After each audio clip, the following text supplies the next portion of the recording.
para entrar conosco, ok? Irmão Hudson. Bom dia, irmãos. Vamos orar.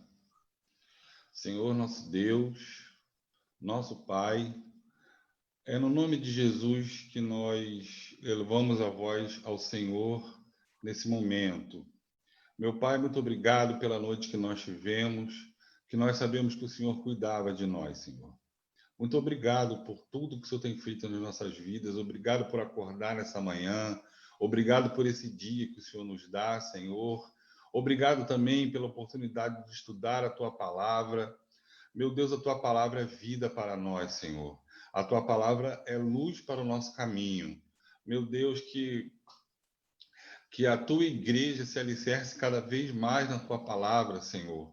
O Senhor mesmo possa estar aumentando no nosso coração o desejo de buscar Tua Palavra, buscar aquilo que o Senhor quer da nossa vida, o desejo de estar cada vez mais perto do Senhor e o desejo de parecer cada vez mais contigo, meu Pai. Que no estudo da Tua Palavra, Senhor, o Senhor vá imprimindo o Teu caráter no nosso coração. Meu Deus, abençoa a Tua igreja, Senhor, nessa época de pandemia. Nós também te agradecemos porque nós estamos conseguindo fazer os cultos, Senhor. Isso tudo é para o louvor do Teu nome, meu Pai. Recebe esse estudo agora que nós vamos fazer como um culto ao Senhor também. Em nome de Jesus eu oro. Amém, Senhor. Amém,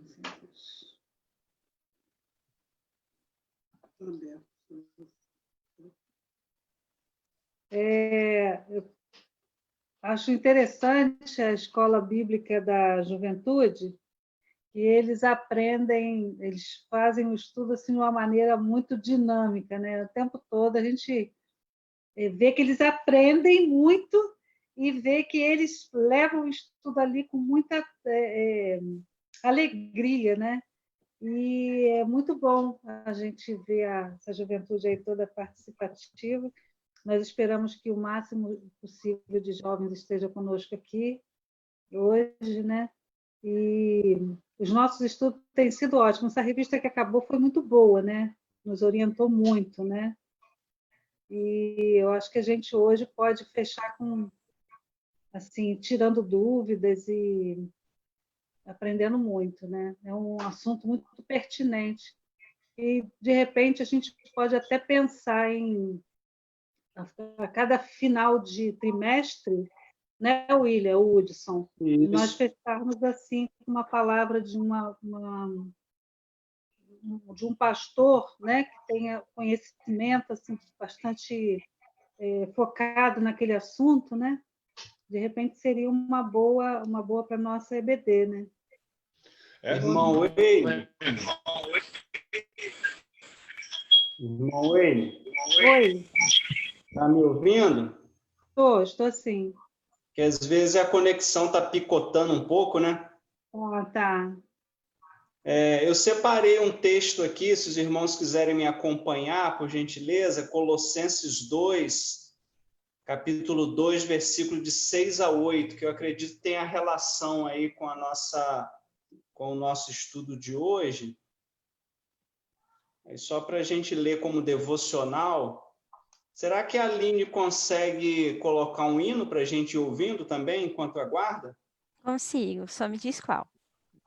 Vê, por gentileza, o hino 214 do Inário. Irmão William e Aline, enquanto vocês acertam aí, eu não gostaria de perder a palavra da irmã Wayne. Vocês estão me ouvindo agora? Sim, melhorou bem. Eu liguei o celular também, pelo celular a conexão está melhor. Para o próximo trimestre, é apenas uma informação aos irmãos. Essa lição do próximo trimestre, ela foi desenvolvida a partir da necessidade desse momento que a gente está vivendo.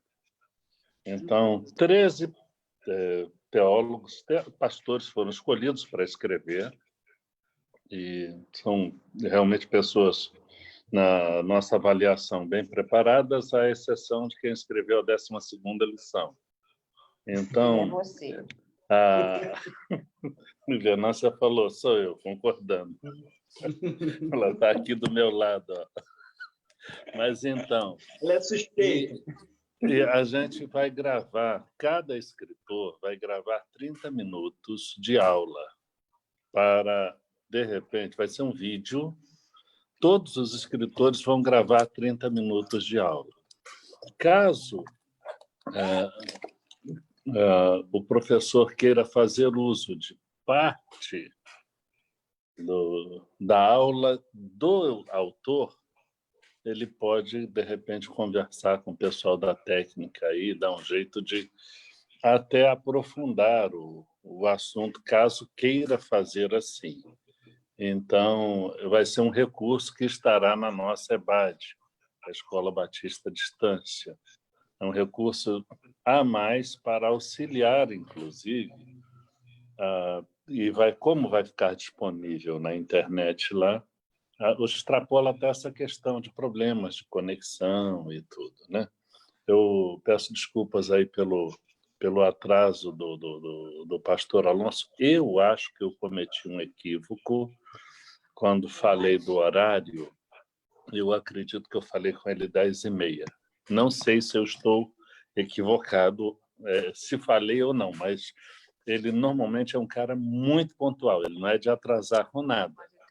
Pastor Mas ele Hamilton. está fazendo uma live. Já está presente aí. Pastor, acho que eu devo ter cometido esse equívoco, não? Sim, pastor. Me perdoe, eu cometi esse equívoco. Povo, a responsabilidade é minha, tá? Porque o pastor Alonso é muito pontual. Ok? Já está conosco? Então, sim, pastor. Fica à vontade, Aline.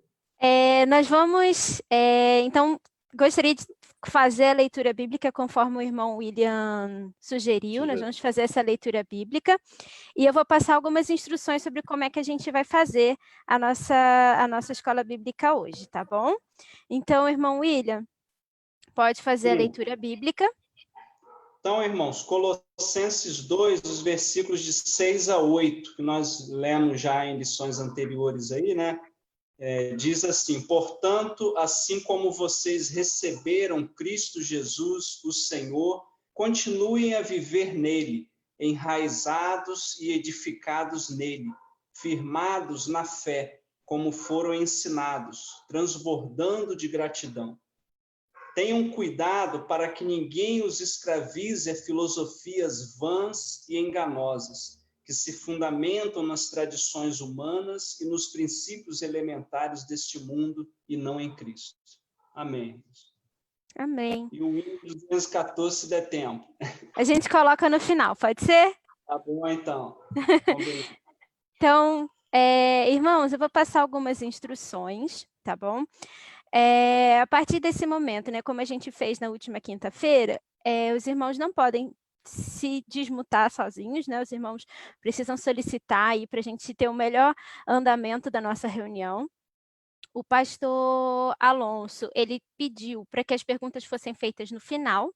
Então, a gente vai fazer como a gente fez naquele debate. Não sei se os irmãos lembram, o debate do Congresso das Famílias, em que as perguntas foram feitas no final. Então, os irmãos podem usar o chat à vontade para fazer suas perguntas ou levantar a mão, né? Como a gente ensinou essa semana no aplicativo, de levantar a mão, né? Se os irmãos estiverem no computador, a opção de levantar a mão pode estar no chat ou na parte de participantes, está em Raise Hand. E quem está usando o aplicativo no celular, está em Mais ou em Participantes também, tá bom? E aí a gente vai deixar um tempinho no final para fazer as perguntas. Se os irmãos quiserem levantar a mão para poder os irmãos mesmos falarem, os irmãos também fiquem à vontade. A gente também está online ao vivo no Facebook, então pode ter pessoas lá, a gente vai acompanhar aqui para poder ver se tiver alguma pergunta lá também. Então, pastor Alonso, eu vou abrir aqui o seu microfone.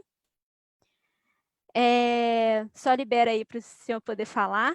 Fique à vontade, seja muito bem-vindo mais uma vez à nossa igreja, que o senhor fique à vontade aí para poder falar aquilo que Deus já colocou no seu coração, ao nosso coração. Se precisar de alguma ajuda, eu estou aqui à disposição.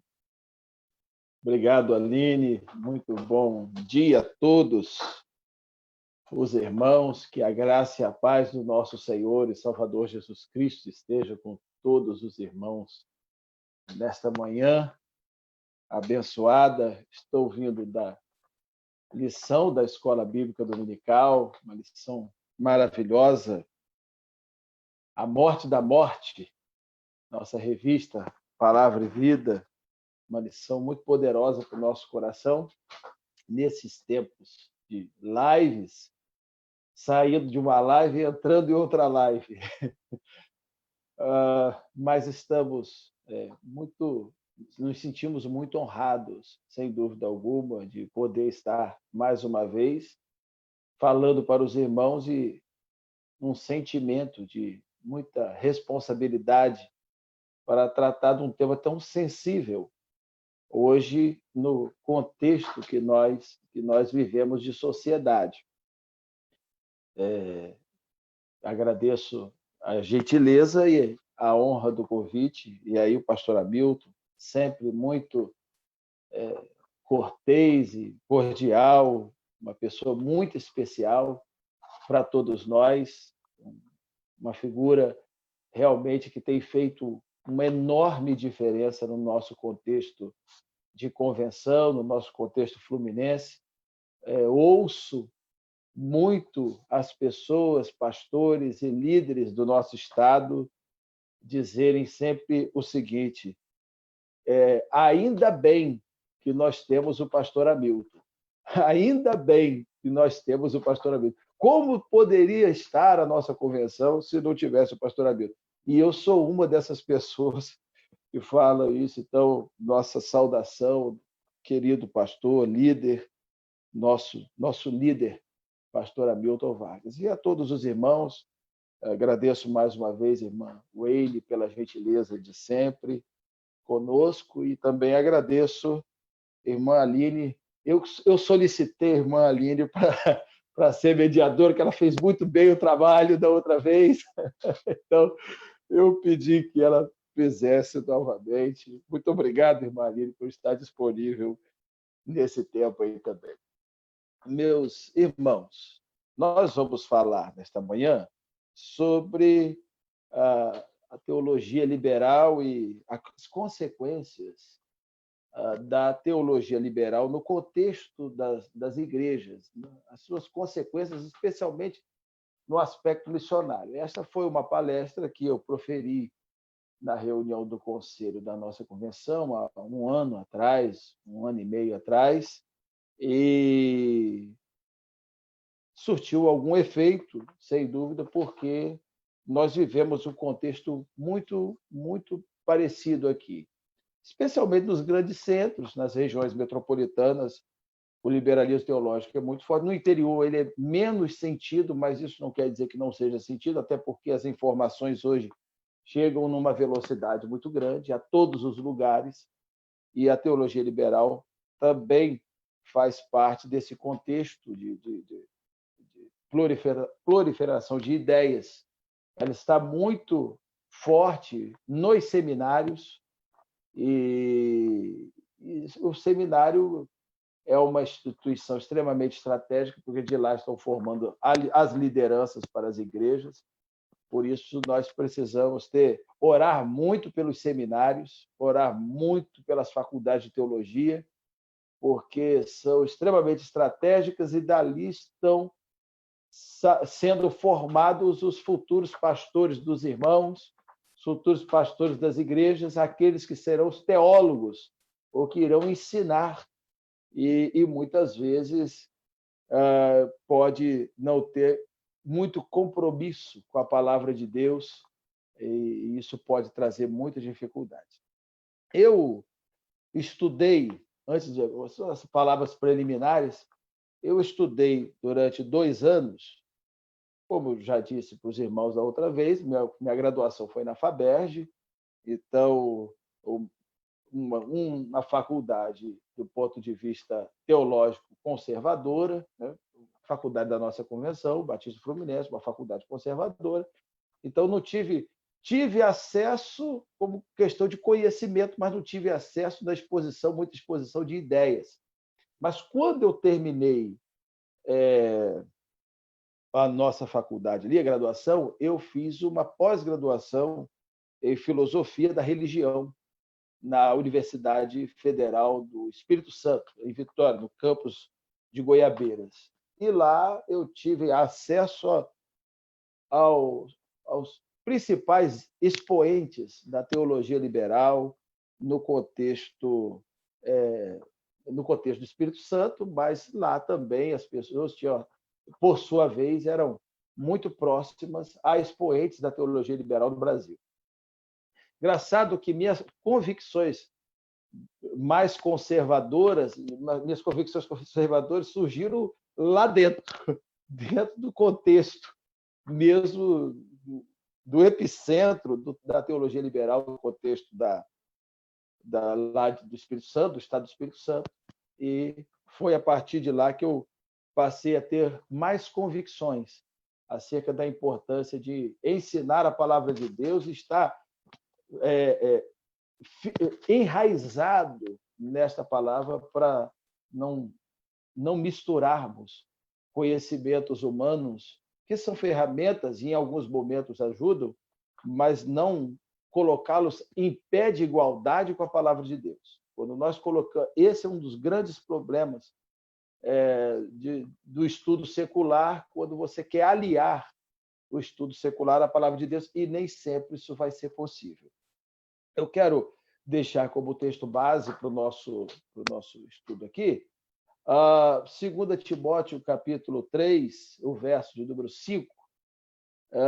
Eu vou ler em duas versões, a revista atualizada, e vou ler na nova tradução da linguagem de hoje, porque também é interessante essa tradução na linguagem de hoje. Diz assim, na linguagem de hoje diz assim, parecerão ser seguidores da nossa religião, mas com suas ações negarão o verdadeiro poder dela. Fique longe dessa gente, diz na nova tradução da linguagem de hoje. Na revista atualizada, diz assim, tendo forma de piedade, negando-lhe, entretanto, o poder, foge também destes. Eu gostaria de começar também orando, pedindo a Deus que ilumine a nossa mente, nosso coração, para que possamos ser bons comunicadores da palavra e dos ensinamentos aqui apresentados. Vamos orar? Senhor, nosso Deus, nosso Pai, obrigado por tudo que nós já vimos e ouvimos a Tua palavra nesta manhã. Obrigado, Deus, por falar aos nossos corações e obrigado, Deus, por estarmos aqui entre irmãos e podemos compartilhar um pouco da Tua palavra e um pouco, Deus, daquilo que tem acontecido no nosso contexto. Deus, abençoe, ilumina a nossa mente, para que possamos não somente aprender, Deus, mas compreender as verdades aqui apresentadas e, a partir disso, Deus, sermos praticantes da palavra e não somente ouvintes da palavra. Deus, abençoe a Primeira Igreja Batista Universitária, o pastor Hamilton, toda a liderança desta igreja, Deus, esteja nesse momento com a Tua mão de poder e graça sobre esta igreja. Pedimos essas bênçãos em nome de Jesus. Amém. Meus irmãos, muito se fala hoje, duas palavras são muito usadas hoje no nosso contexto. Uma palavra, fundamentalismo. Quem nunca ouviu falar dessa palavra? Fundamentalismo. E quando nós ouvimos a palavra, a sensação que passa, muitas vezes, é uma sensação negativa. Isso porque nós lembramos lá quando se fala lá dos fundamentalistas islâmicos, que jogam bombas nos outros, e nós ficamos, muitas vezes, assim, ouvimos essa palavra, ela tem uma conotação de pessoas intolerantes e de pessoas que não só toleram, mas atacam fisicamente, fazem mal a outra pessoa. Nós, quando ouvimos essa palavra tem uma conotação muito negativa. E quando nós ouvimos a palavra liberalismo, geralmente essa palavra vem carregada de um sentimento de libertinagem, em alguns casos, mas, em outros casos, de liberdade, e das pessoas poderem se expressar da maneira como quiserem. Então, a palavra fundamentalismo, ela ficou um pouco inflacionária nos últimos tempos, porque ela tem uma conotação negativa. E liberalismo passou a ter uma certa conotação social, uma certa conotação positiva, porque tem a ver com liberdade, tem a ver com pluralidade de ideias, tem a ver com ações humanas no contexto de melhorias sociais, teológicas e demais. Sendo que, se nós formos analisar as duas palavras, o fundamentalismo, a palavra fundamentalismo, ou sistema fundamentalismo, que é um ismo, né, tem a ver com a crença em uma verdade fundamental. Ou seja, ela ergue uma pretensão de absolutidade, ou seja, de algo absoluto, de algo que existe absoluto, e que esse absoluto faz com que haja uma verdade fundamental, uma verdade, uma verdade a partir da qual nós podemos ter como referência para a nossa vida. Isso é o que significa a ideia de um fundamentalismo. Diferente um pouco da conotação e da inflação que se dá a essa palavra, porque o contexto social que nós vivemos é um contexto social de relativização de valores. Então, por isso que a palavra fundamentalismo ela tem um peso negativo sobre a ideia da relativização de valores que nós temos. Porque quando você crê numa verdade fundamental e com uma verdade como referência para a sua vida, a relativização de valores fica para baixo, né? fica por fora. E nesse contexto social que nós estamos vivendo, a teologia liberal ela se insere como se estivesse fazendo frente a um fundamentalismo, a uma intolerância, a algo negativo, a algo conservador, porque outra palavra também que está entrando em inflação é a palavra conservador. Conservador, muitas vezes, dá a ideia de que é uma pessoa retrógrada, conservador, uma pessoa intolerante, e o costume dizer assim, todo conservador é um hipócrita. Né? O ataque ao conservadorismo é porque, supostamente, o conservador seria alguém que fala alguma coisa que não vive, porque o mundo não é assim. Sendo que a palavra conservador nada mais significa do que aquele que conserva as instituições como base da civilização ocidental ou cristã, ou como desejar. Ele é aquele que conserva instituições. A família é uma instituição, então ele trabalha, ele crê que essa instituição ela é importante como base de uma construção e da construção da civilização. O conservador entende que a igreja é uma base sólida para a construção, isso eu estou dizendo do ponto de vista filosófico. Então, conservadorismo é outra palavra que entrou nesse contexto, tem entrado em desuso justamente nesse contexto, porque nessa ideia de relativização de valores, essas palavras foram entrando em inflação. Nesse trabalho, portanto, nós vamos ver as raízes históricas, sociais e filosóficas e suas mutações, as mutações da teologia liberal ao longo do tempo. Vamos trabalhar também as premissas básicas da teologia liberal e suas contradições com a Bíblia, com a palavra de Deus, com a verdade fundamental. Por fim, vamos trabalhar aqui os impactos que a teologia liberal tem sobre a obra missionária da Igreja. Vamos começar, então, sobre um breve resumo de como a teologia liberal chegou até nós.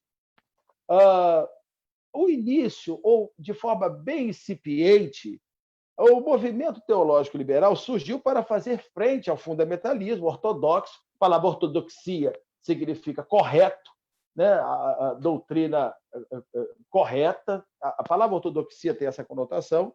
O ortodoxismo cristão, diante das mudanças ocorridas com o mundo através, desde lá do Renascimento.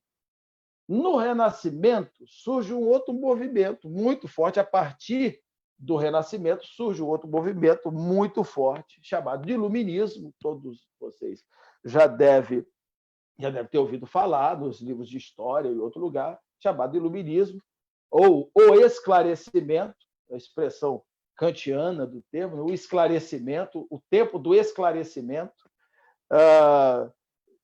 Ali surge de forma mais forte, floresce a teologia liberal de uma forma mais abrangente. E, dentro do iluminismo, o racionalismo, que foi outro movimento muito forte, dentro do contexto iluminista, surge e ali a teologia liberal floresceu. A ênfase do racionalismo e do iluminismo se dava em dois aspectos principais: a liberdade, a dignidade do indivíduo e a investigação científica. Ou seja, todas as verdades que até então eram insofismáveis, todas as verdades que eram absolutas, dentro do contexto iluminista racionalista, agora essas verdades elas precisam passar por um crivo da razão.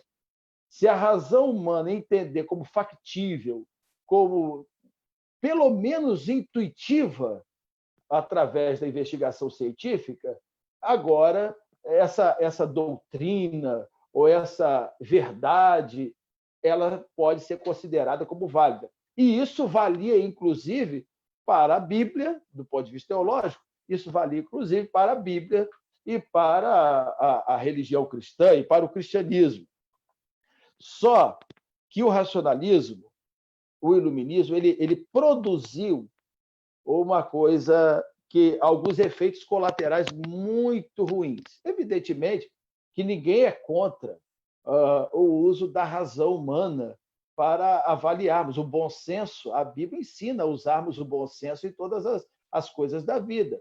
Evidentemente que a Bíblia nunca foi contra em você usar a razão humana. Deus nos deu razão para ser intuitivos, para pensar e para decidir. Nós, como bons batistas, cremos na liberdade de consciência, um dos nossos princípios basilares e elementares. Então, ninguém é contra o uso da razão. Nem fundamentalistas, nem conservadores são contra o uso da razão, né?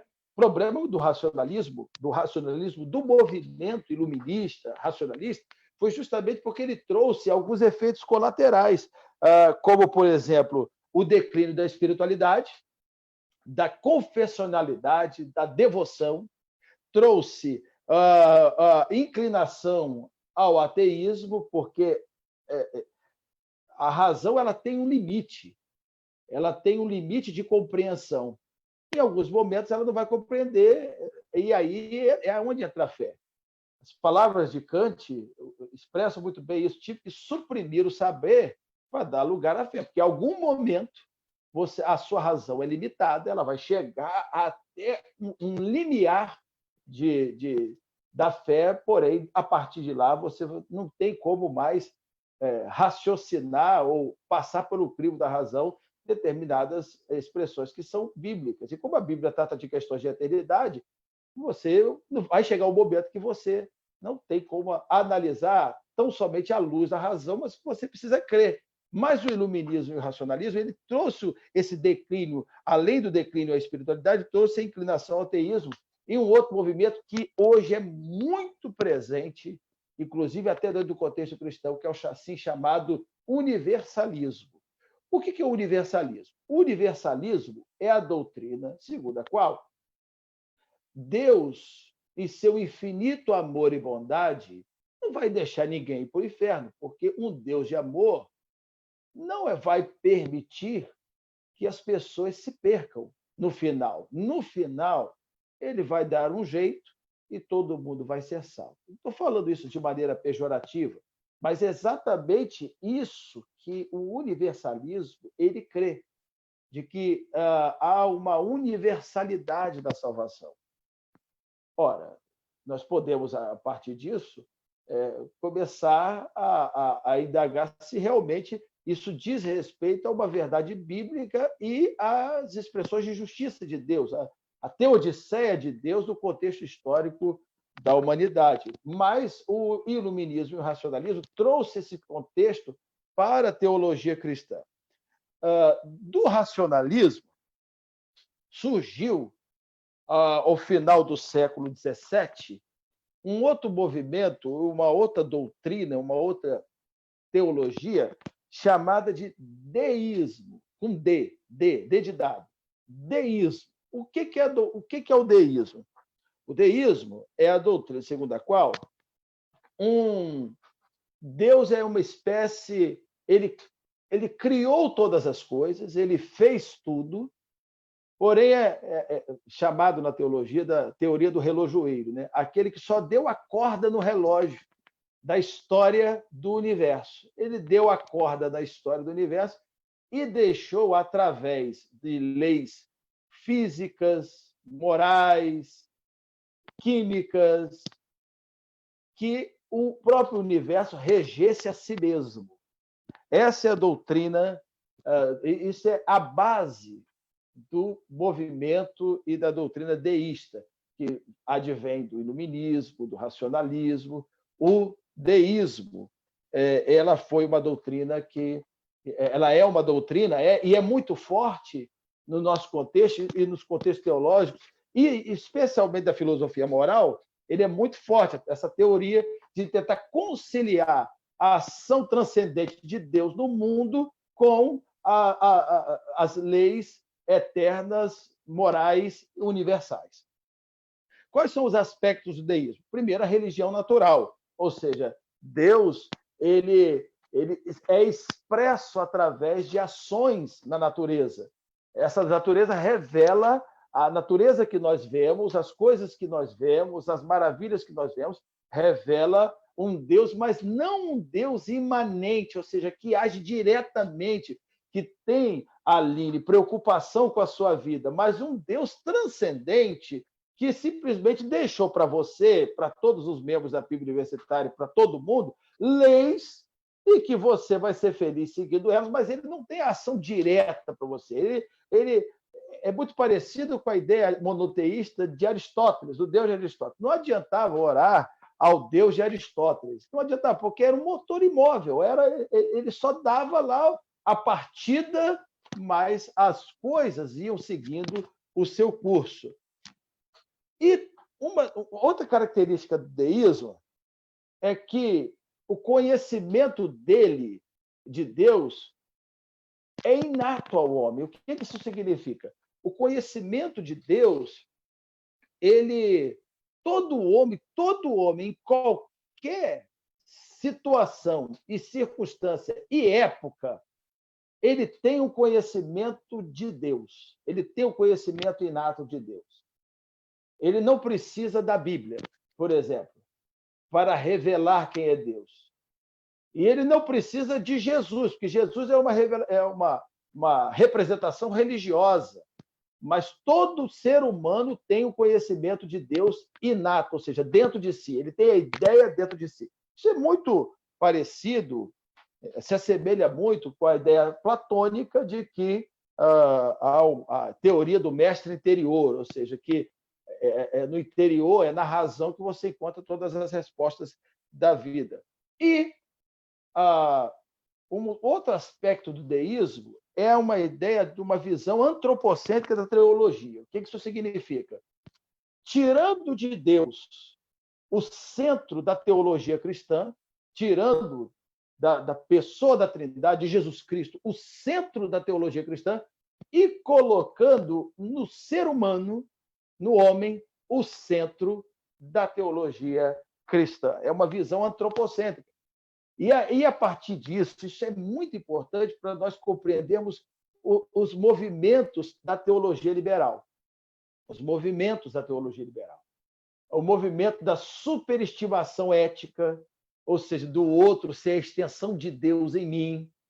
Muitas das convicções da teologia liberal, elas advêm desses movimentos e dessas ideias.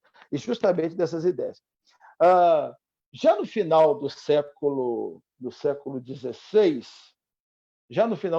XVI, bom, os milagres da Bíblia só poderiam ser vistos se tem uma visão antropocêntrica da teologia. Os milagres da Bíblia só poderiam ser olhados sob uma ótica racional. Alguma coisa, algum efeito psicológico aconteceu. Aquilo não foi um milagre. Aquilo foi alguma coisa que aconteceu psicologicamente, que as pessoas entenderam aquilo de forma psicológica. Aquilo foi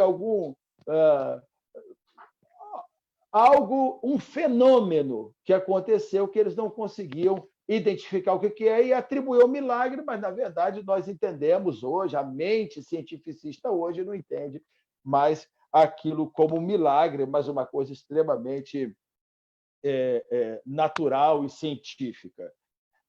Uma outra coisa que surgiu nesse contexto foi uma visão metafórica da Bíblia. Por exemplo, Jesus não ressuscitou. Na verdade, o que ressuscitou foi suas ideias. E ele ressuscitou na mente das pessoas, no coração das pessoas. Não houve uma ressurreição física, houve uma ressurreição metafórica, houve uma ressurreição assim das ideias. A ressurreição de Jesus foi a ressurreição das suas ideias, na mente dos seus discípulos, né? E uma terceira coisa que surgiu, e foi muito latente, foi a ideia da nobreza do ser humano e o contexto de colocar o ser humano no centro da teologia. No contexto protestante, especial, de um modo geral, a ideia, especialmente a ideia de que o homem é mau por natureza, foi substituída pela ideia de que o homem é bom por natureza. Kant tem uma expressão sobre essa ideia de mal, do homem é mau por natureza. E é uma ideia interessante. Ele diz, olha, você falar que o homem é mau por natureza não pode ser muito forte nem ser muito fraco. Se for muito forte, significa que o homem é obrigado a fazer o mal antes da sua decisão. Sabe o que isso significa? Significa o seguinte, o leão é mau porque ele come lá, ele caça a zebra e come a zebra? Ele é mau por causa disso? Não, faz parte da natureza dele. Então, se faz parte da natureza do homem fazer o mal, então o mal já não é mal, é a natureza dele. Então, esse termo não pode ser muito forte. Mas ele também fala que esse termo, o homem é mau por natureza, também não pode ser muito fraco, porque não é uma tendência superável, ou seja, o homem não pode superar o problema do mal, é uma realidade latente e tudo mais. Só que, no contexto de uma visão antropocêntrica, de nobreza do ser humano, esse homem ele foi corrompido. Rousseau vai dizer que o homem ele é bom, ele nasceu bom, mas a sociedade o corrompeu, esse viver junto o corrompeu. Ora, o que é a sociedade, se não um conjunto de seres humanos? Então, como uma sociedade pode ter corrompido um ser humano se a sociedade é composta de seres humanos? Se o homem fosse tão bonzinho assim, nós não teríamos uma sociedade tão corrompida, porque é um conjunto de pessoas boas. A igreja, nesse tempo, já que os milagres só podem ser conhecidos metaforicamente, já que a Bíblia, os milagres da Bíblia, a ressurreição de Jesus só pode ser considerada dessa forma, já que o homem é nobre essencialmente e a Bíblia só pode ser analisada sob uma ótica racional, qual é a finalidade da igreja? Qual seria a finalidade da igreja, nesse caso? Ela só tinha serventia apenas num contexto moral. O que a igreja faz? A igreja é uma escola de moral. Para esses deístas, a igreja é uma escola de ética. A igreja só tem serventia no contexto do aspecto moral. É só de ensinar bons costumes às pessoas. Assim como existem as escolas para dar informação, para fornecer informação, a igreja seria o lugar onde as pessoas iriam se reunir para ensinar a moral umas às outras. E uma moral, isso dentro do contexto ainda deísta liberal. A pregação deveria ter o contexto tão somente de educar moralmente a sociedade. Isso é o que pensavam os deístas e os primeiros liberais. A tendência de integrar a cultura e a teologia, nos últimos 200 anos, depois disso aí, foi tomando contornos um pouco diferentes com o passar do tempo. Especialmente a partir da segunda metade do século XX, talvez nós podemos ir antes em um escrito de John Stuart Mill, chamado On Liberty, ou Sobre a Liberdade. Mas no contexto mais forte agora, especialmente depois da segunda metade do século XX, surgiu um movimento muito forte no mundo, que emergiu dentro do liberalismo, chamado libertarianismo. Não sei se vocês já ouviram falar nesse termo, mas é um termo que emergiu do contexto liberal, chamado libertarianismo. Há uma diferença muito grande hoje entre, e isso eu falo no sentido filosófico, depois nós vamos chegar na teologia liberal.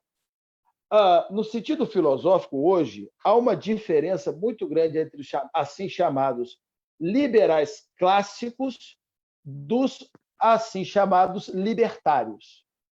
Os liberais clássicos, por exemplo, são geralmente conservadores do costume. Os liberais clássicos são a favor da economia de mercado, da não intervenção do Estado na economia, são a favor das liberdades individuais, mas, geralmente, os liberais clássicos são conservadores dos costumes. Os liberais clássicos, a escola de Immanuel Kant, John Locke, essa escola geralmente é conservadora dos costumes. Por exemplo, Kant é um liberal, racionalista, deísta, como esse movimento que nós estamos aqui. Mas Kant seria contra o casamento homoafetivo, seria contra o aborto, seria contra a eutanásia, seria contra todas essas coisas, baseado nos escritos dele, um livro dele chamado Preleções sobre Ética, e que ele fala, que são lições para os alunos, que ele profere aos alunos da faculdade de Königsberg, que foi a faculdade que ele viveu a vida inteira, e ele, nessas preleções sobre ética, ele aborda questões de natureza homoafetiva, e ele é contra essa posição, ele é contra a posição da defesa do aborto, ele é contra a posição, ele é contra a eutanásia, por exemplo, que é um outro modo de especialmente a eutanásia voluntária. Kant não viveu a parte da eutanásia especificamente, mas Kant falou sobre suicídio. A eutanásia voluntária nada mais é do que uma forma de suicídio. Então, como ele falou que... engraçado que Kant usa um dos argumentos contra o suicídio. Em Kant, ele diz: o homem é propriedade de Deus e ele não pode deixar a vida sem ordens expressas do seu comandante em chefe. Eu me lembro que na minha dissertação de mestrado, que eu falei sobre a eutanásia voluntária, a minha banca de mestrado, um dos professores, um dos membros da banca era um padre, e ele disse assim: olha, eu acredito nisso que você está dizendo, porque realmente a gente não pode deixar a vida sem ordem expressa do meu comandante-chefe, mas eu sou padre. Agora, como é que você afirma isso para outras pessoas que não creem em Deus? Como que Kant usa um argumento desse? Eu disse: se o homem não é propriedade de Deus, ele não é propriedade de ninguém mais. Ele seria propriedade de quem, se o homem não é propriedade de Deus? Porque eu não posso ser uma pessoa e uma coisa. O próprio Kant dizia que eu não posso ser uma pessoa e uma coisa, então eu não posso ser proprietário de mim mesmo. E essa é uma visão muito clara no contexto que agora nós vamos falar, no contexto libertário. Os libertários, diferente dos liberais, os libertários, eles defendem, assim como os liberais, a liberdade individual, mas eles são mais... há um grupo libertário maior, mais simpático à intervenção do Estado na economia, e eles são chamados de progressistas nos costumes. Certamente vocês já ouviram esse termo progressista em algum lugar. Os libertários geralmente atribui-se aos libertários essa ideia chamada de progressismo, o progressista dos costumes. E, por isso, os liberais, e assim eles se afastam do contexto do liberalismo clássico. A teologia liberal no mundo, e especialmente no Brasil, ela saiu desse contexto do liberalismo clássico, do racionalismo, do deísmo. Ela saiu, ela se descolou um pouco, ainda que existam verdades que a teologia liberal prega, que advém desses movimentos passados, mas no contexto que nós vivemos hoje, ela está mais associada a uma visão libertária do que necessariamente a uma visão do liberalismo clássico, da escola kantiana, da escola lockeana e assim por diante. Muitos expoentes, houve muitas contribuições dos liberais no passado para essa ideia, especialmente essa ideia do universalismo. Existiu um teólogo chamado Ephraim Lessing, não sei se vocês já ouviram falar, e que ele tem uma parábola muito conhecida chamada Parábola dos Anéis, Parábola do Anel. E segundo Lessing vai desenvolvendo essa parábola, dizendo que um pai tinha 3 filhos e que esse pai ia morrer, ia deixar o herdeiro. E a prova de que o único herdeiro desse pai de que a pessoa seria o herdeiro, era um anel, que o anel do pai ia ser entregue para este filho. Então, todos os filhos ficaram naquele frisson de qual seria o filho que iria receber o anel do pai e, consequentemente, se tornaria herdeiro dele, herdeiro dos seus valores, suas promessas, suas riquezas. Acontece que esse pai chama um servo e diz para o servo fazer mais 2 anéis iguaizinhos àquele anel. E que, quando ele morresse, o servo, escondido, entregasse o anel a cada filho e dissesse assim: olha, toma o seu anel que o pai mandou te entregar.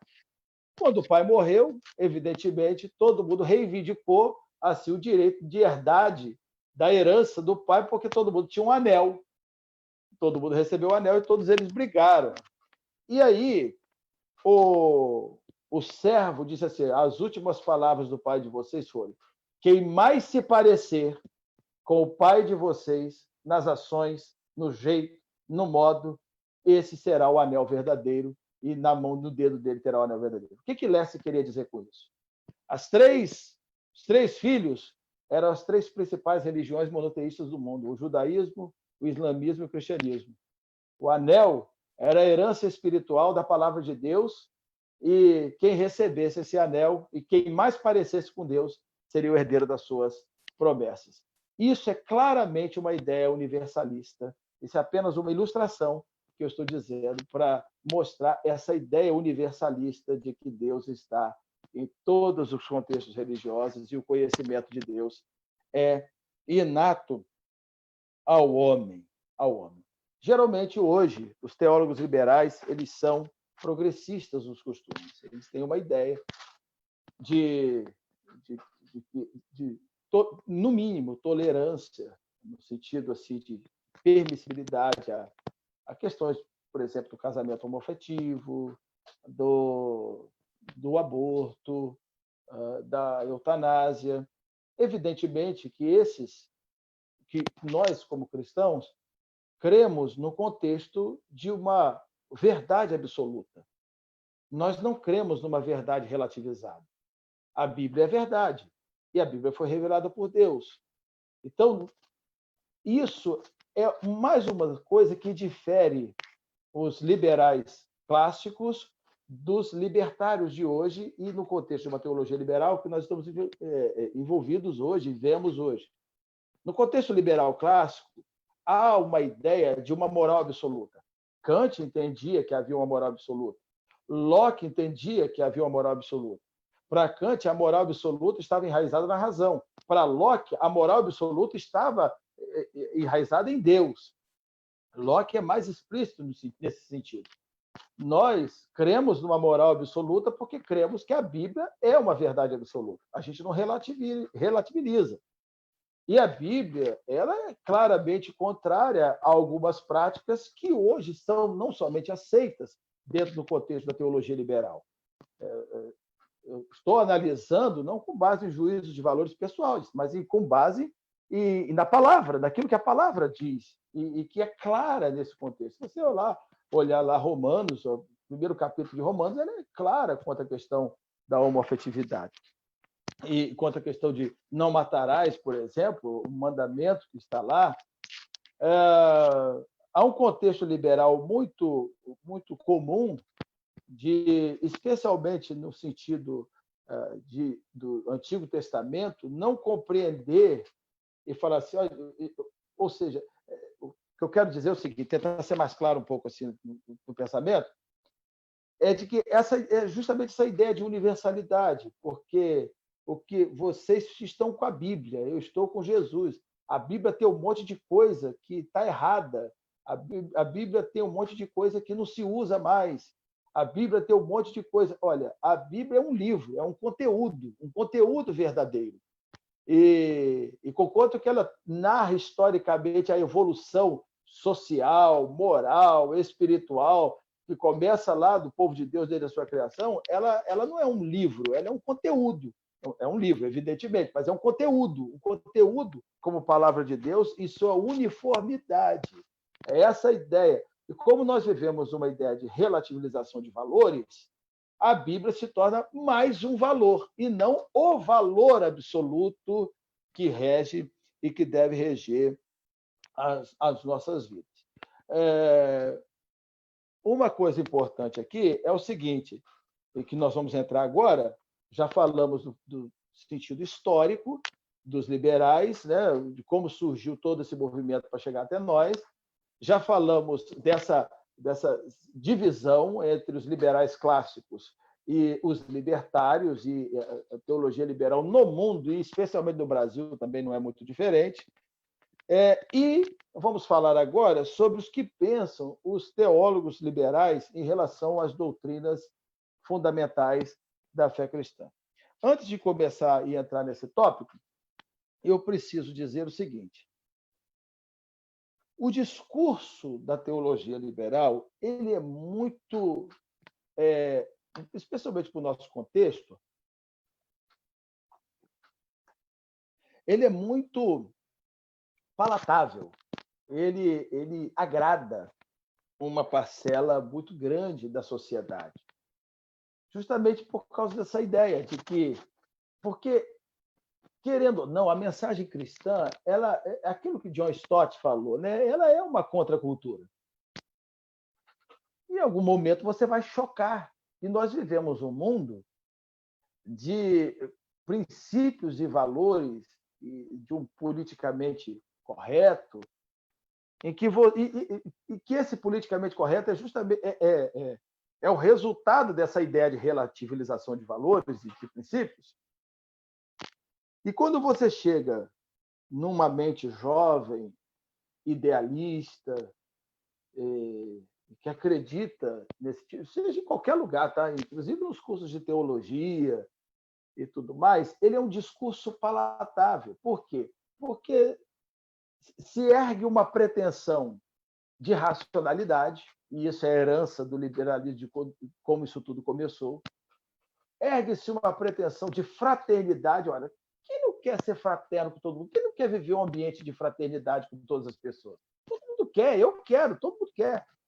Quem não quer viver em paz e alegria com todos os homens? E ele ergue um discurso disso, de que o outro lado seria intolerante, seria retrógrado, atrasado e tudo mais. Quem não quer ser moderno, quem não quer, assim, nesse sentido, né, de fraterno e tudo mais, parece que há um dualismo entre bem e mal, ou seja, entre uma visão cristã atrasada, retrógrada e farisaica, e do outro lado, E a gente, muitas vezes, se sente até mal com isso. Parece que isso é uma coisa horrível. E nem a gente mesmo quer ter essa pecha, né? Esse apelido terrível. Né? E ele é muito palatável. Então, os poucos que eu tive acesso a essa ideia, quando essas ideias eram impregnadas em corações e mentes idealistas e que sonhavam com isso, isso ganhou um peso enorme, porque é um discurso gostoso. Quem não quer ouvir isso? Quem não gosta disso? Quem não gosta de que nós devemos viver bem com todos os outros? Só que tem o seguinte, cara, isso desde o primeiro século, isso desde os profetas do Antigo Testamento, quem quer ser amigo de Deus se constitui, infelizmente, inimigo do mundo, porque o mundo se opõe, o sistema mundano se opõe contra Deus. E é uma contracultura. No primeiro século, sabe por que cristãos eram mortos, jogados aos leões? Porque os princípios e valores e o Deus a quem eles serviam, eles não estavam dispostos a negociar com a sociedade moderna romana daquele tempo, e progressista, porque os romanos, acreditem, era muito progressista. Eles não estavam dispostos a negociar. Essa é a realidade da vida. Sabe por que os profetas do passado foram cerrados pelo meio, jogados em poço, em covas, tiveram que fugir para voltar para lá como Elias? Né? Sabe por quê que isso aconteceu? Aconteceu porque eles eram perseguidos por falarem a verdade. A verdade é confrontação. Vai chegar o momento que a palavra de Deus vai confrontar o coração do politicamente correto, daquele que relativiza os valores. Relativiza, perdão, os valores. Eu me lembro de um dos nossos trabalhos, lá nessa pós-graduação em Filosofia da Religião, em que o tema do trabalho era justamente o assim chamado diálogo interreligioso. Essa palavra ecumenismo hoje ficou meio demodé, né? Todo mundo já viu que isso é uma embarcação furada. Mas a ideia do diálogo interreligioso, não. Essa é uma ideia que realmente é palatável, mas isso não deixa de ser, de certa maneira, um certo ecumenismo. E eu disse que eu escrevi e pedi a Deus que me ajudasse, porque eu imaginei que eu ia ser escorraçado, mas eu tive a petulância de escrever sobre que o diálogo interreligioso ele é bonito, mas ele, infelizmente, é inviável, porque justamente no contexto missionário, se eu tenho uma mensagem, sou portador dessa mensagem, eu acredito, creio, estou convicto de que esta mensagem ela é importante para a salvação dos demais. Mas o islâmico também acredita nisso. O judeu também acredita nisso. A gente crê, e não somente crê, mas crê com obras também. E a nossa mensagem, como disse Paulo, ela não se expressa apenas em sabedoria, mas em poder. Então, isso confronta o mundo. Isso confronta as pessoas. Em algum momento vai haver um tipo de confrontação. Você vai dizer não, isso não está certo, isso não é verdade, isso não é assim. E você não tem como relativizar. Do ponto de vista filosófico, o relativismo ele não se sustenta, nem do ponto de vista lógico. Vamos usar assim uma brincadeira socrática aí, de lógica. Suponhamos que o relativismo seja verdade. Então, a tese, né? O relativismo é uma verdade. Se o relativismo é verdade, disso decorre de que todas as verdades são relativas. Né? O resultado disso é que o próprio relativismo é relativo. Então, ele não se sustenta como premissa. Em algum momento, o relativismo ele se mostra muito fraco do ponto de vista lógico. Você sabe que nós, geralmente, no laboratório de filosofia lá da UF, nós fazemos uma brincadeira com todo mundo, que todo mundo é relativista até mexer com ele. E é um experimento de pensamento maravilhoso, porque às vezes nós estamos com alunos de graduação, conversamos com alunos de graduação, e todo mundo fala, não, deixa ele viver a vida dele, não, que é isso. Aí, quando o negócio bate em cima dele, não, eu não posso aceitar esse tipo de coisa comigo. Ué, mas não, você aceitou em relação ao outro, não aceita em relação a você. Relativismo é um barco furado, e só aceita relativismo quando as coisas te favorecem. Quando as coisas não te favorecem muito, geralmente as pessoas deixam um pouco o relativismo de lado. Então, vamos, então, para o penúltimo ponto da nossa preleção aqui. Está tudo certo aí, irmãos? Eu estou sendo... Estou conseguindo acompanhar direitinho? Só assim.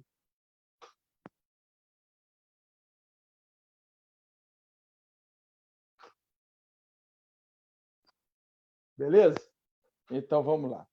O que pensam os teólogos liberais quanto às doutrinas cristãs?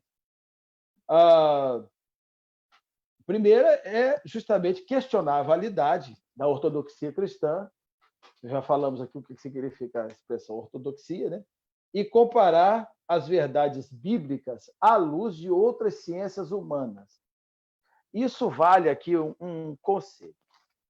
Eu estudo filosofia também, minha tese de doutorado é justamente sobre libertarianismo, estudo outros seres humanos, mas a gente precisa ter cuidado, e eu faço uma referência aqui a um livro que, para mim, se tornou um livro de cabeceira, do ponto de vista ministerial, que é Excelência no Ministério Pastoral, pastor Hamilton, do nosso querido líder, pastor Vanderlei Batista Marins, em que ele falava que o momento da pregação, para nós, eu vou usar termos meus, para nós não estragarmos o momento sublime da pregação com ciências humanas ou outras ciências, ou até para dar recado, mandar recado para as pessoas através do púlpito.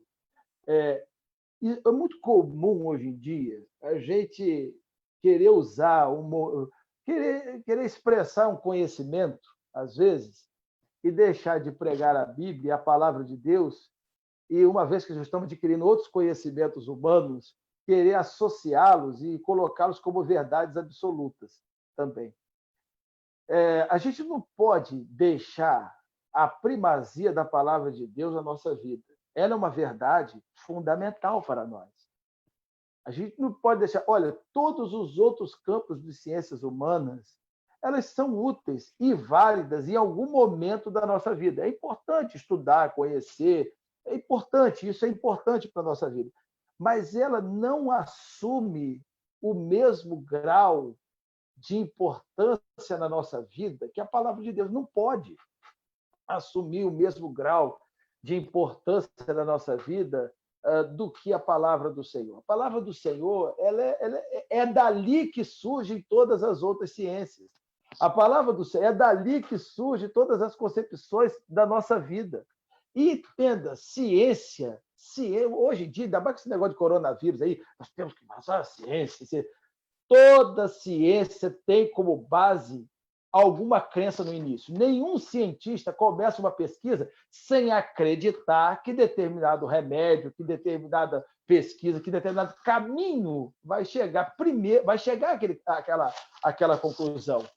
Então, essa ideia de uma visão estritamente racionalista, cientificista, não tem base, não é intuitiva na vida, não é intuitiva no contexto da vida, não é intuitiva no nosso contexto de vida. Os teólogos liberais sugerem libertar o indivíduo da coerção dos valores externos e dar ênfase na motivação interna das ações. Isso é uma coisa muito importante. Que importa se ele anda de modo contrário ao que a palavra de Deus ensina? O que importa é o amor. É isso que eu estou falando aqui. Olha, os teólogos liberais sugerem libertar o indivíduo da coerção dos valores externos e dar ênfase à motivação interna das ações. O que vale foi a sua intenção. Isso é uma meia-verdade. Cuidado com isso. falar em intenção, se é no contexto filosófico do termo, o próprio Kant, que é um filósofo moral, ele vai dizer, nem eu mesmo posso dizer qual foi minha intenção com determinadas situações. Nem eu mesmo posso. Você quer ver um exemplo? Eu me lembro uma vez que eu fui visitar um irmão. Eu não era daquela igreja, não era pastor daquela igreja, e fui visitar um irmão. E aquela igreja estava sem pastor. E eu fiz um propósito comigo. Eu falei assim, eu quero ir lá visitar esse irmão sem que ninguém daquela igreja esteja, para que ninguém ache que eu estou indo para lá porque eu estou querendo, sabe, me candidatar ao ministério daquela igreja. E eu fiz me planejei para isso. Cheguei num horário no hospital que eu sabia que nem a esposa dele estaria, ninguém estaria, foi um amigo meu. E aí eu fui lá, e chegando lá, ele estava em coma, eu orei por ele, fui na UTI, estava em coma, orei por ele, e fui embora sem deixar rastro. Ninguém me viu chegar. Da igreja, ninguém me viu chegar. Quando eu entrei no carro, aparentemente a minha intenção era essa, porque eu coloquei essa como minha intenção. E disse, eu não quero que ninguém da igreja me veja, para que ninguém da igreja ache que eu estou pleiteando o ministério daquela igreja e tudo mais, tudo mais. Quando eu cheguei no carro, eu comecei a me questionar, será que também eu não estou fazendo isso por uma vaidade pessoal? Olha só, eu comecei a questionar minha própria intenção. Eu comecei a questionar minha própria intenção. Ou seja, assim como Kant disse, e Kant, eu concordo com Kant, nós não podemos julgar nem nossas intenções. Nem se a nossa intenção foi pura realmente, nem se a nossa intenção foi boa realmente. Mas, dentro do contexto da teologia liberal, a ideia é o seguinte, como é uma ideia universalista, e toda ideia universalista ela tem um pano de fundo no final de que o que importa é seu relacionamento com Deus, o que importa é o amor. Olha, amor sem concepções de justiça é permissibilidade moral. Não é amor de verdade. Nós vamos dentro do próprio contexto, das raízes do contexto da teologia liberal, o próprio John Locke, no seu segundo tratado sobre o governo, ele vai justamente dizer isso, que liberdade não significa libertinagem. Que liberdade não é isso. Liberdade, Kant, que é outro também, que a teologia liberal é oriunda, diz, olha, só existe verdadeira liberdade sob leis. Uma liberdade sem lei, é uma liberdade, é a liberdade que você tem para destruir sua própria liberdade. E nós conhecemos isso. E isso é intuitivo para nós como cristãos. Alguém que é escravizado pelo pecado, disse Paulo, é livre? Não pode ser livre. Se ele é escravizado por aquilo que a palavra de Deus já ensina que é errado, ele já se tornou escravo. Jesus, ele usou essa expressão, todo aquele que vive em pecado, todo aquele que peca é escravo do pecado. Então, não há liberdade cristã que aceite o pecado. O discurso liberal, já falamos isso, o discurso liberal é palatável ao homem moderno, da mente cientificista, que busca uma razoabilidade nos discursos religiosos e busca uma razoabilidade nos discursos religiosos. Do ponto de vista da teologia sistemática, vamos falar um pouquinho aqui da igreja. O que pensam os teólogos liberais em respeito da igreja? A igreja é o resultado social do seu tempo. A igreja é o resultado social do seu tempo. Então, se o tempo aceita determinadas práticas e ações, a igreja deve aceitar também suas práticas e ações. A igreja, assim como os pensavam os racionalistas no começo da teologia liberal, nada mais é do que uma escola de ética. A igreja só tem uma serventia no contexto de uma escola de ética. É o ajuntamento dos bons para fortalecerem uns aos outros na pregação de uma nova construção de sociedade. A ausência de uma pregação profética de arrependimento e confissão de pecados. a ausência dessa pregação de pecado, de falar sobre o pecado, da importância de falar sobre isso, do arrependimento e confissão. Olha, eu tenho dito isso para a nossa igreja. É incrível isso. Eu já conversei com os irmãos do Ministério do Louvor, eles da nossa igreja, eles também perceberam a mesma coisa. Olha, quando nós temos um momento na igreja, um momento só, um momento simples assim, da igreja do culto, em que cada um tem a oportunidade de orar ao Senhor e confessar os seus pecados a Deus e pedir perdão. Depois desse momento, é incrível, meus irmãos, depois desse momento, a adoração é diferente, o povo canta, dá para se ouvir a voz dos irmãos cantando e exaltando a Deus. A espiritualidade é diferente, há uma ação de Deus, há decisões. É incrível isso. Irmãos, isso é uma realidade para a nossa vida. E nós precisamos ser confrontados. O pecado existe sim, existe pecado. E o pecado destrói a vida das pessoas. Isso não precisa ir nem muito longe do cientificismo, isso é intuitivo, a gente consegue enxergar isso intuitivamente na nossa vida. Em relação às escrituras, a teologia liberal ela tem uma tendência à negação da sua infalibilidade. Os textos bíblicos têm que ser considerados sob uma ótica histórica, social, filosófica. Ou seja, se isso é assim, a sua infalibilidade é rechaçada. Se a Bíblia precisa ser provada à luz de conhecimentos humanos, de conhecimentos da psicologia, da filosofia, então a Bíblia é infalível. Não é infalível, é falível. Como já disse também, a interpretação metafórica dos milagres, da criação. E, com relação à cristologia, Jesus não ressuscitou. O que ressuscitou são as ideias. Então, aquilo que nós estudamos hoje, na Palavra e Vida, de que Jesus não ressuscitou, então, se Jesus não ressuscitou mesmo, meus irmãos, nossa fé é vã. Paulo diz, olha, se Jesus não ressuscitou, a expressão que Paulo usa é essa, nossa fé é uma estupidez. A expressão grega lá, a ideia grega lá de Paulo, é que a nossa fé é vã, ficou bonitinho para a gente, nossa fé é vã, mas o que Paulo está dizendo é que é uma estupidez a nossa fé. Aquilo que é renunciado através do discipulado, se Jesus não ressuscitou, dando isso a garantia da nossa ressurreição e da nossa vida eterna. Em relação à teologia, uma superestimação da imanência ao invés da transcendência, ou seja, Deus, na teologia liberal, é a extensão do outro. Husserl desenvolveu muito isso, um filósofo alemão, alemão, se eu não me engano, desenvolveu muito isso, a ideia de que Deus é a extensão do outro em mim, por isso que eu tenho que fazer pelo outro.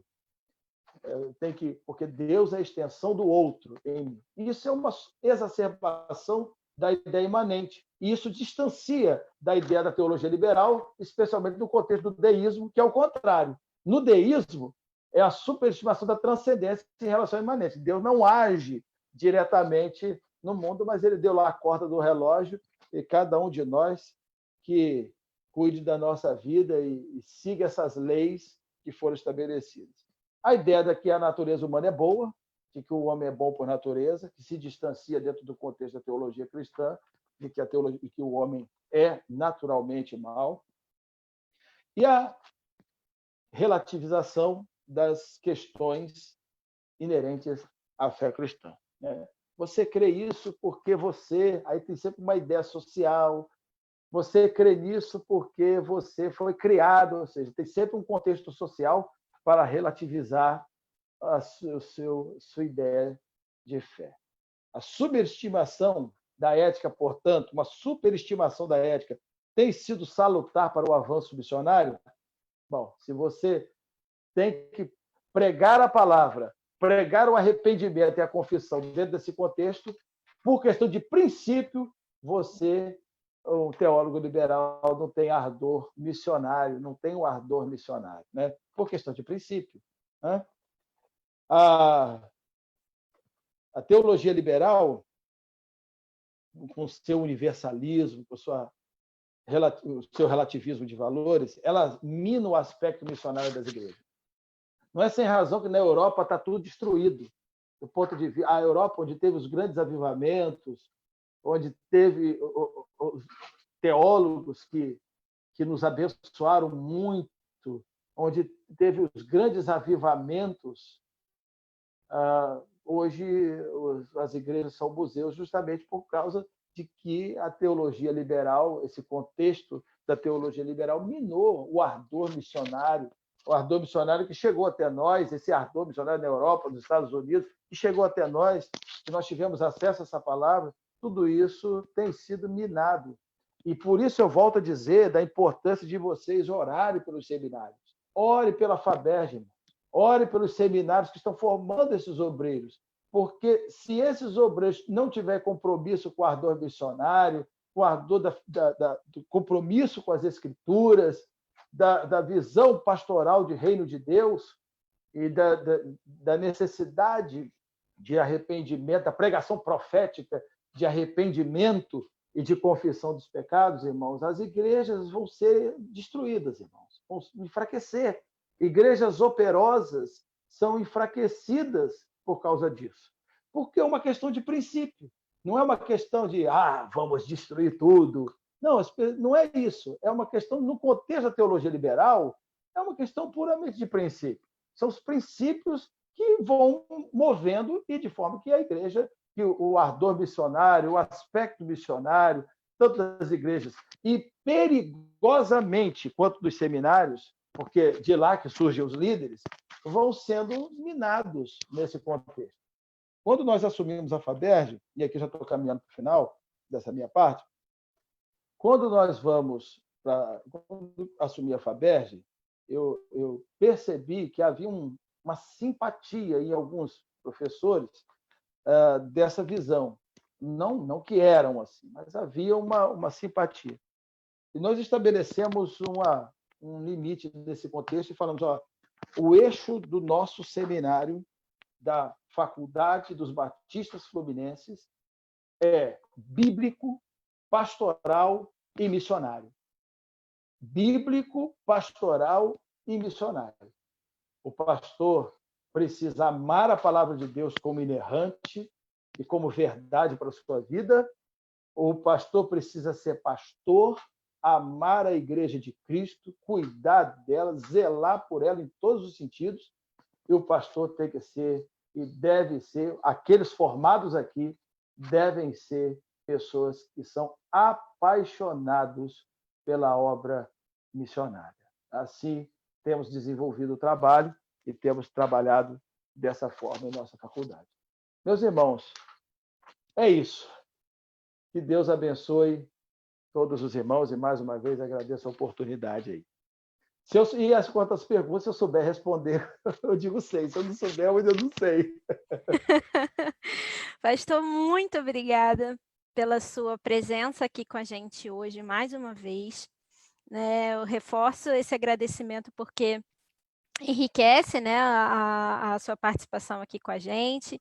Eu agradeço pela sua disponibilidade, né, e passar esse conhecimento, né, para a gente. Eu acredito que, para mim, esclareceu muita coisa. Eu acredito que para os irmãos também. Os irmãos agora têm a oportunidade também de colocar no chat ou nos comentários lá do Facebook, se desejam fazer suas perguntas. Também pode levantar a mão, né, no aplicativo, usando a ferramenta para levantar a mão.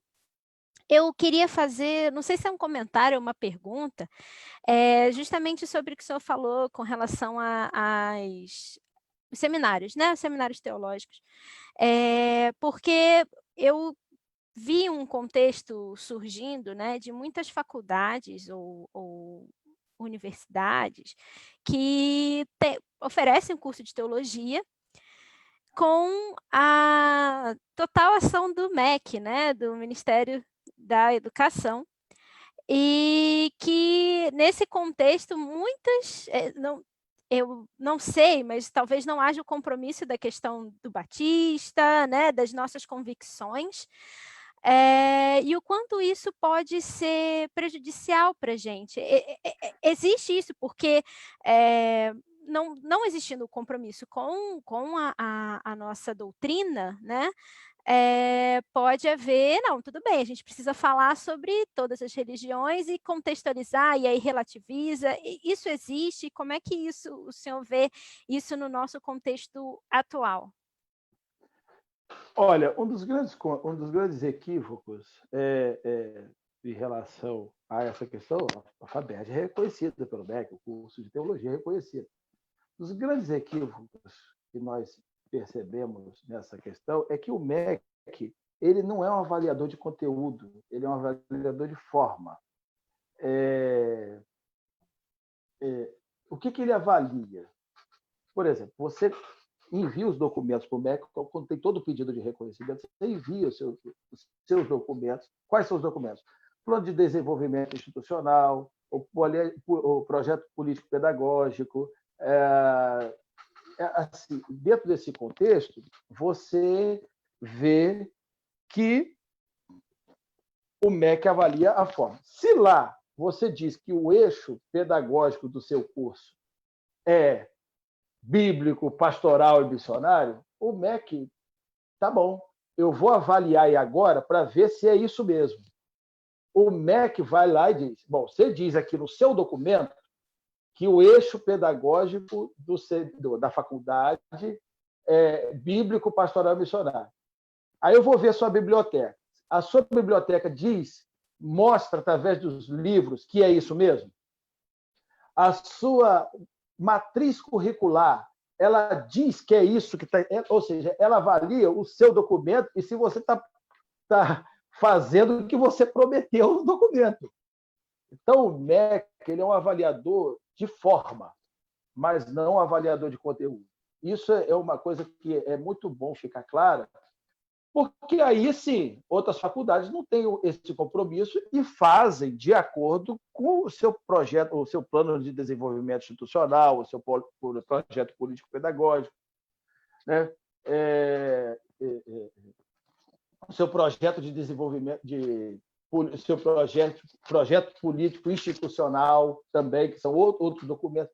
Então, ela vai avaliar o plano de cargos e salários, ela vai avaliar se a faculdade tem condições de se manter, de se sustentar, ela avalia essas coisas e avalia o conteúdo que você prometeu no seu documento. Então, a gente pode, com tranquilidade, fazer nosso curso de teologia. Agora, é importante você analisar, não estou fazendo propaganda, não, mas é importante você analisar a história da faculdade, é importante você analisar o compromisso pedagógico da faculdade, é importante você analisar esse tipo de coisa, para que você entre sabendo o que você está estudando e o que você vai estudar. Não é simplesmente porque é um curso reconhecido pelo MEC. O MEC não interfere nessas questões. Concordo que é o seguinte, no dia que nós fomos ter a nossa avaliação aqui, vieram 2 teólogos liberais para fazer a avaliação. Eles eram teólogos liberais, vieram fazer a avaliação. Olha, nossa faculdade é a faculdade conservadora. A princípio, eu fiquei com medo. O que será que esse pessoal vai fazer? Mas eles falaram, olha, a nossa opinião pessoal não importa. O que importa é isso aqui, é os documentos. E aí ela foi fazendo as avaliações. Depois até desenvolvemos uma amizade que eu tive que levá-los à Vitória e voltar. Foi uma época difícil também da minha família, meu pai estava internado, eles ligavam para mim quase todo dia para perguntar do meu pai se estava tudo bem. Acabamos desenvolvendo uma certa amizade nesse sentido, mas é assim, o MEC é um aferidor da qualidade da sua faculdade. No final, ficamos com uma nota, graças a Deus, muito boa aí, ou seja, isso não interferiu em nada. Essa era uma dúvida minha, porque eu ouvi muita gente reclamando disso, né, alguns anos atrás. Não, porque o MEC está interferindo, e aí por causa disso a gente tem variações, né, de falar de doutrinas diferentes, dentro da faculdade, e aí eu cheguei a ouvir isso, e eu fiquei preocupada, falei, quanto eles interferem, né? E aí até o Mazinho, o irmão Osmar, colocou aqui, o MEC dá um certificado que se assemelha ao ISO, não diz como deve ser, mas o que você se propõe está na forma correta. Muito obrigada, Perfeito. Mazinho. Obrigada, pastor. Nós temos uma pergunta aqui. O irmão Walter levantou a mão, mas ele colocou a pergunta também. Aí eu não sei se ele quebra o microfone para falar, cadê? Ou se ele deseja que seja essa pergunta mesmo que está aqui. Eu vou ler a pergunta que ele deixou aqui. Estado versus igreja. Como deve ser, né, o papel do pastor, né, e da igreja em relação a isso? Com relação a esses temas, né, que o senhor abordou aqui hoje com a gente. Olha, enquanto você me perguntou, me fez lembrar do texto de um liberal, John Locke, assim, chamada Cartas acerca da Tolerância, e que ele faz uma abordagem boa sobre essa ideia das relações do Estado e a Igreja. Evidentemente, nós, como batistas, cremos, um dos pilares nosso é justamente a separação entre a Igreja e o Estado. Isso é um avanço. Talvez hoje isso possa parecer assim, isso aí é uma coisa comum, mas a contribuição dos batistas para o avanço social, especialmente essa ideia da separação da Igreja e o Estado, é uma coisa gigantesca, gigantesca. Talvez hoje a gente não dê o valor, porque hoje é uma coisa que corre tanto na corrente sanguínea que não se deu valor a isso. Mas na Carta acerca da Tolerância, John Locke diz, né, fala lá que a Igreja deve interferir nas questões de natureza espiritual e nas eternas, e o Estado deve interferir apenas nas coisas de natureza temporal, e que a Igreja deve cooperar com o Estado no sentido dessa questão social, de que os membros da Igreja, que as pessoas da Igreja se tornem bons cidadãos. Essa é em relação ao Estado, né? Pessoas que procurem, se depender deles, viver em paz com todos os homens, né? Conforme a palavra de Deus nos exorta. Naquilo que depender de vós, tem de paz com tudo. Naquilo que depender de vós, essa condição tem de paz com todos os homens. Essa é o princípio. Em relação ao Estado, permitir que a Igreja, ou que a religião, ou a permissão da liberdade religiosa. O Estado não tem que intervir, inclusive no sentido de não permissão das atividades religiosas. Um exemplo caso foi agora. A nossa Constituição ela garante, eu não vou entrar aqui na seara do direito, porque não domino, aí é de pastor Hamilton para lá, entendeu? Eu não domino, mas proibindo as igrejas e tudo mais. Olha, eu entendo que a gente fechou muito mais por questão de prudência para sermos luz e sal do que por qualquer outra razão. Antes da questão da lei, vinha uma questão moral para a gente, vinha uma questão moral de consciência para nós. Entendeu? Se isso era um impedimento, quanto que eu não sei se os bares aí ali perto da igreja universitária fecharam, porque eu tive aí e vi que o negócio é quente aí, né? Pois é, mas a verdade é que há uma questão de consciência. Então, a igreja, mas ela não pode perder a sua essência, que ela é sal. Ela é luz e ela é sal, no sentido de que aponta o certo, as verdades eternas. E o sal, ele nem sempre o efeito curativo do sal é doloroso às vezes, e exatamente isso. Me lembro aqui, quando eu era criança, meu pai comprou uma bicicleta para ele, uma barra forte, antiga, linda, e ele proibiu que nós andássemos, porque, naturalmente, ele viu que aquilo poderia ser perigoso para mim e para minha irmã. E nós, com desobediência, andamos na bicicleta que ele andou. Nós caímos, levamos um tombo, nos ralamos todos, estávamos próximos da casa dos meus avós. E os meus avós, pessoas antigas da roça, povo que viveu na roça, muitos tempo, e ele falou assim, olha, só vai ter um jeito de curar bem essa ferida. Nós vamos passar sal. Olha, eu falei assim, vovô, muito obrigado, mas eu prefiro confessar o pecado do que passar sal.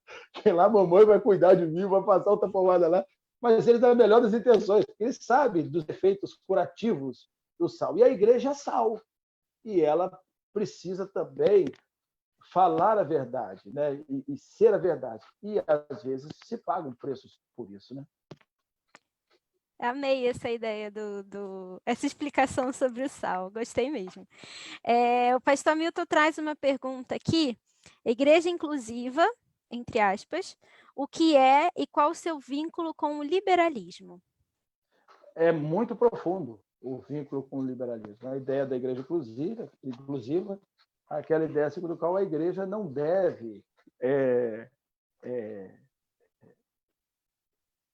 não deve impedir a entrada de nenhum membro, ainda que ele esteja claramente em pecado à luz da palavra de Deus. Isso é uma coisa importante.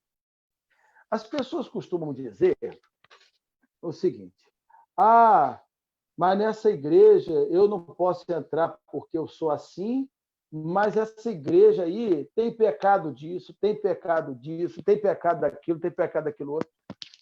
Isso é uma argumentação muito rasa, porque o fato dela ter pecado é de ser humano, mas ela nunca aceitou esse tipo de pecado.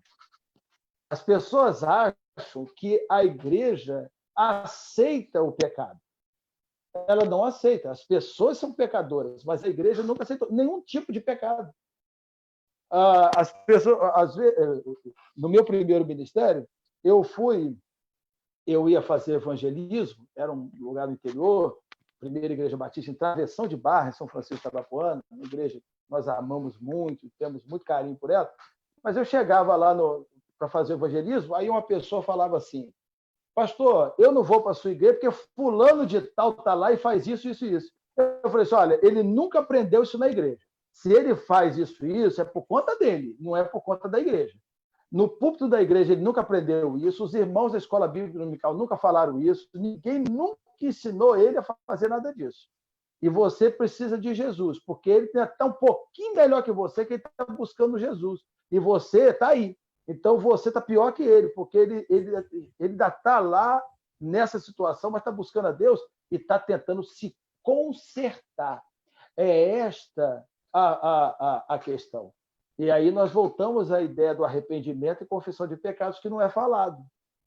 Pecado traz desgraça para a vida, seja ele qual for. Pecado traz miséria, traz infelicidade, seja ele para quem for. Seja ele para o crente, seja ele para o não crente. O pecado destrói a vida das pessoas.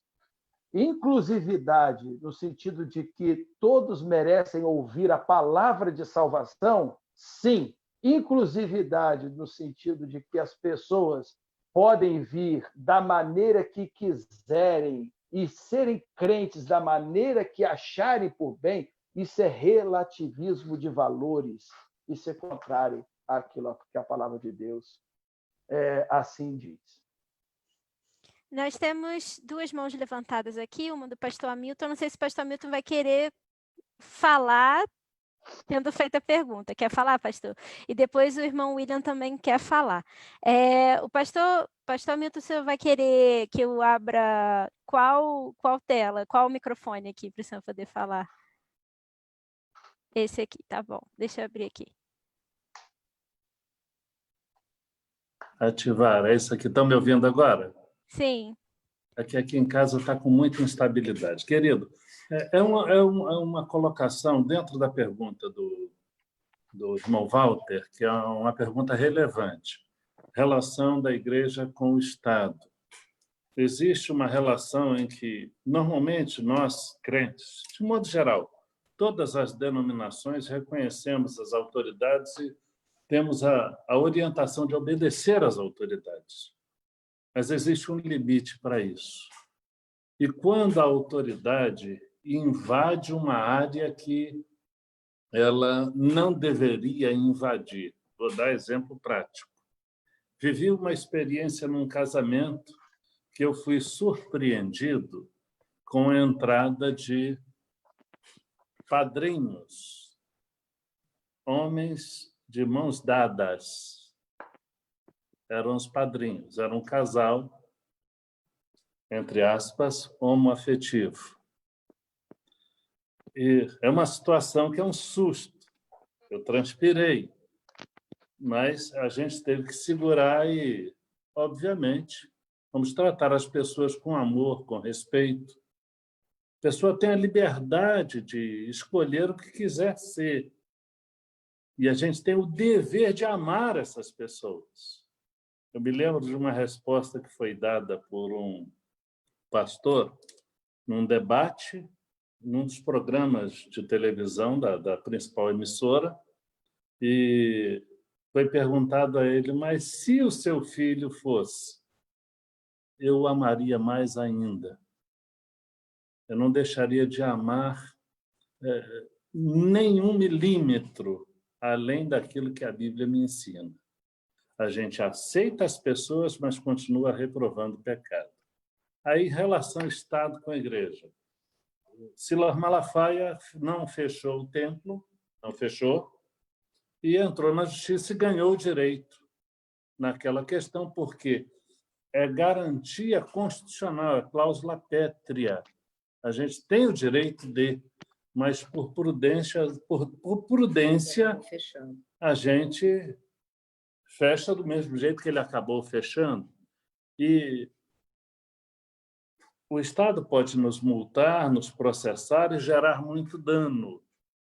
Mas não tem o direito de interferir na nossa liberdade religiosa. Agora, seremos responsabilizados em 3 aspectos jurídicos diante do Estado. Está aí o doutor Marçonil e tantos outros que são juristas aí. Há 3 bases para a responsabilização civil. Imperícia, imprudência e negligência. São as 3 bases para a responsabilização civil. E, do ponto de vista penal, se houver nexo de causalidade, houve um motivo que gerou um dano classificado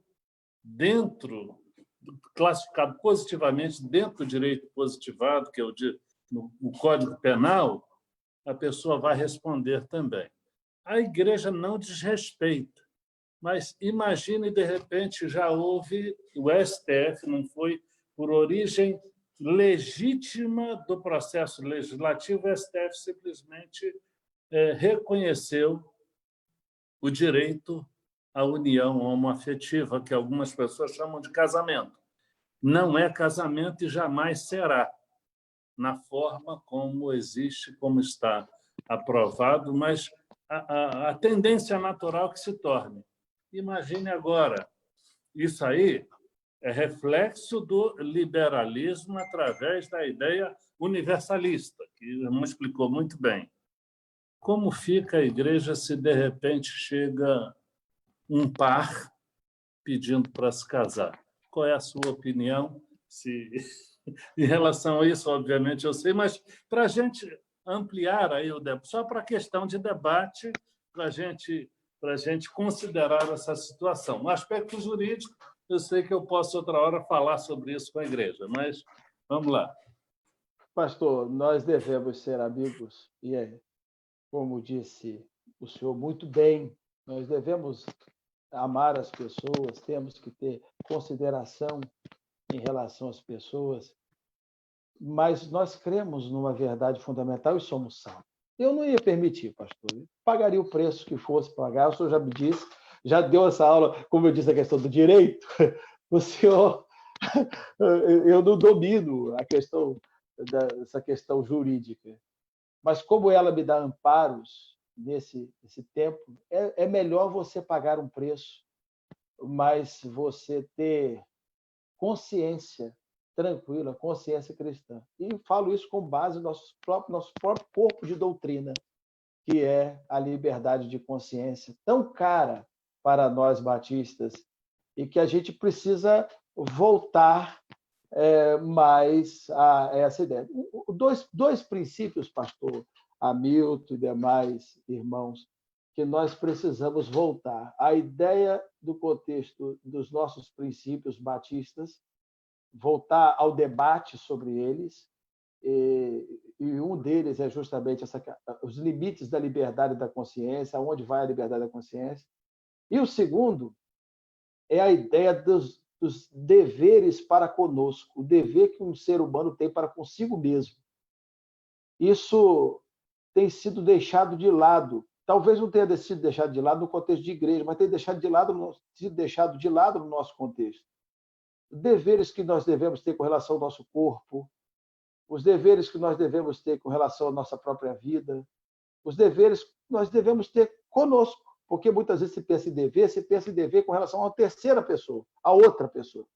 Mas nós temos um dever para conosco, como pessoas criadas à imagem e semelhança de Deus. E nós precisamos retomar isso também.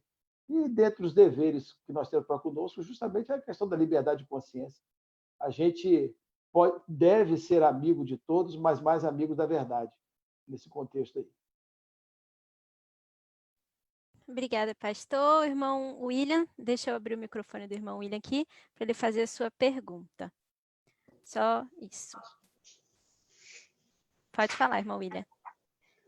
Pastor Alonso, eu queria fazer uma pergunta, que é o seguinte: seria, no nosso tempo hoje, uma forte influência desse liberalismo teológico a questão do ritualismo nos cultos, né?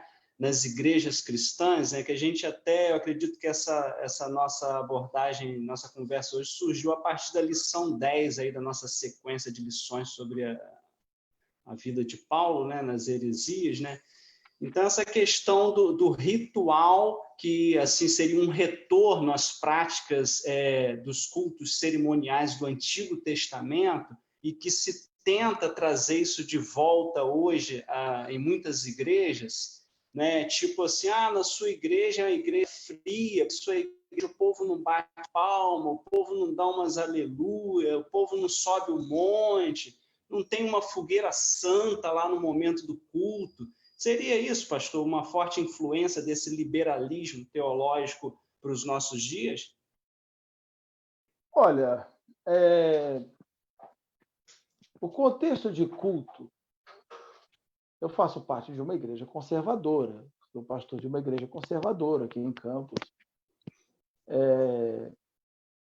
Mas o contexto litúrgico das igrejas, de um modo geral, não é nada muito diferente do contexto litúrgico das igrejas primitivas. Agora, no contexto das igrejas primitivas, havia uma dificuldade muito grande. Se eles batessem em palma, gritassem aleluia e fizessem tudo, ia um soldado romano lá prendendo todo mundo. Então eles não eram... Eles também tinham prudência, né? Eles também eram sábios para viver, porque entendiam que os dias eram maus.